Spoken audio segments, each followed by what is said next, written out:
Hello and welcome back to Budget Now. As we're continuing to track the first budget of the Narendra Modi government, Arun Jaitley presenting his first budget today as the finance minister. Lots of interesting points, lots to talk about. And over the next 2 hours, we're going to be joined by a range of voices, some from industry, which we've been hearing through the day, but also lots of politicians also taking us through the impact of all that is actually happening, and leading voices from the government, some of the crucial ministers who will be as crucial in implementing what Arun Jaitley and Narendra Modi are intending as the finance minister himself. We'll be hearing from many of them over the course of the next 2 hours.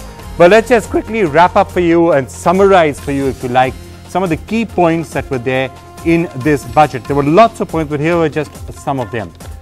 Retrospective tax, there are checks in it, there are changes in it, clarified again by Arun Jaitley just a short while back in an interview to me. But it's not absolutely scrapped, but it's been done in a manner where he says the intention is very clear. This government is not going to be doing retrospective taxation anymore. That's a clear intention that's coming up. Income tax, no change in rates, but lots of relief actually for the middle class in particular. 50,000 hikes in exemption limit, in housing, a whole lot of ranges where the middle class will benefit. However, the finance minister did make it clear that you cannot spend beyond our means. He has set a rather ambitious 3% fiscal deficit target by 2017, and it's going to come down in a phased manner all the way to that. And again, he told me just a short while back in an interview, I think I should be able to do it, and that's quite a strong statement to make. If you're a smoker, bad news for you. Give up smoking, give it up now for your health reasons, and also because it's going to really absolutely destroy your household finances. Steep hike in cigarettes also, though shoes, TVs, mobiles, those will be cheaper, but cigarette smoking is as bad for your wallet now as it is for your health. Infrastructure push, 38,000 there, jobs push, a venture capital fund, like a sovereign fund, which will be funding startups. That's a big new and interesting announcement. IIMs, IITs, and AIIMS announced lots of money for women's safety, also money for Sardar Patel statue, which got social media all excited all through the day. Some money for agriculture, investment and warehouses, 10,000 crore rupees actually that, and money set aside for Narendra Modi's Smart Cities project as well. Lots to talk about, and we're going to be doing it. But let's just take a look at some of what Arun Jaitley said in that interview to me just a short while back. We will be playing you the full interview at 10 o'clock because I think in this interview he's a little more forthcoming than he actually was in his budget speech about what the full intention is which lies behind the budget. And he was very clear, the budget is only the first step. There's a long way to go. This is the first step. We've done part of what we are really wanting to do. This, for example, is what he said on this entire question of the retrospective tax. You were right, the investment climate was really bad, and taxation, you use the words tax terrorism in your manifesto. You've spoken about the fact that something needs to be done. Did you go far enough in that? Because retrospective tax, yes, you have come out and you've put it into 2 or 3 different categories. There were some people perhaps who were hoping you would scrap it altogether. You would say we will do nothing more. Maybe the notices that have already been sent and the matters that are under litigation you can't touch, but you'll do nothing more with the retrospective. I'll tell you, there are 4 aspects of that question. We had a detailed discussion right at the level of the Prime Minister. One, does Indian Parliament have an authority and a jurisdiction to enact retrospectively? Of course it does. So I have stated that. But that's the legal position. Is your government going to resort to retrospective taxation to create fresh liabilities? Probably we won't do that. And I've categorically said that. We are very clear. There's going to be stability as far as our tax policy is concerned.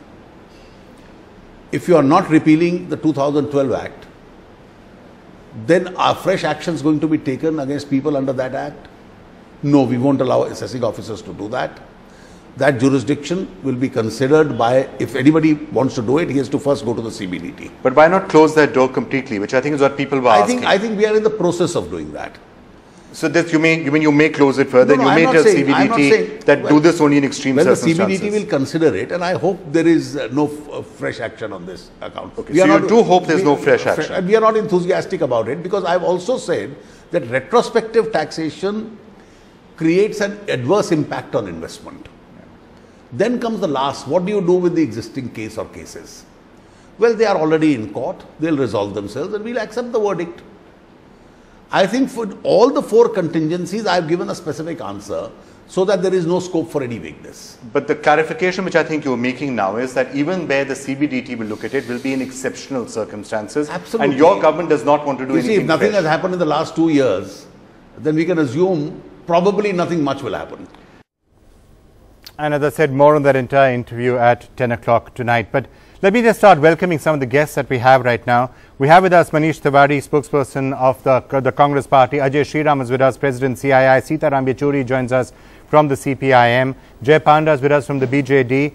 We also have Rajiv Pratap Rudy from the BJP. Thank you all so much for being with us. We will be joined in just a short while from now by Ravi Shankar Prasad as well, and we're going to be getting some of his views as minister as well. Manish Tiwari, why don't I start with you first? The overall reaction to the budget, what Arun Jaitley said in the budget speech and to me just a short while back was, we inherited a lot of problems. We've started on the path of fixing them. Budget was the first step towards that, whatever we could get into shape in 45 days, but the process is going to continue. So first, your broad overall reaction.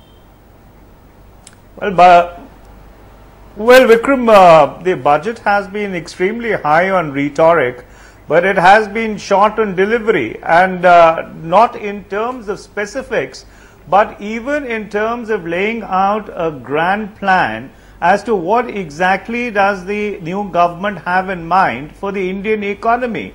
There is no roadmap which has been unveiled with regard to either agriculture or manufacturing or services, which has certain milestones by which the performance of this government can be benchmarked.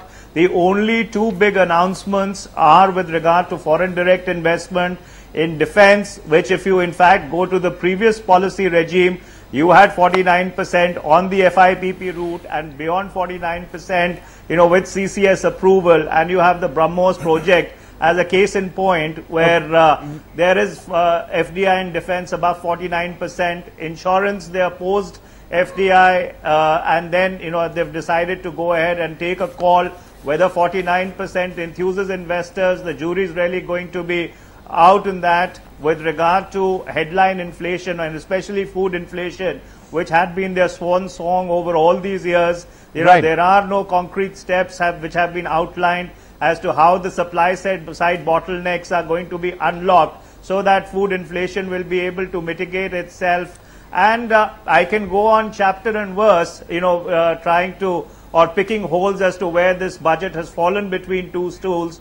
But the short and the long of it is that the budget is devoid both of a vision and it is also devoid of an implementational strategy which would give us a roadmap for the future. And let me finally conclude by saying, that the steps which have been taken, are extremely incremental, and there's been too much of emphasis on detailing, which could have been left to the administrative ministries. That sounded, which is having said that, that's exactly what the UPA governments have been doing. In fact, while we were hearing the speech, many people were saying when he was giving all the details, and again, frankly, Arun Jaitley clarified that in that interview to me just a short while back. He said, look, a budget is meant for many audiences. It's meant for your studio audience, your audience of economists, but also there are a lot of people out there who need to know what it means specifically for them and for those areas, which is the reason why you've got to outline all of that, which presumably is the reason why Mr. Chidambaram did it, Manmohan Singh did it, all the Congress Prime Finance Ministers did it also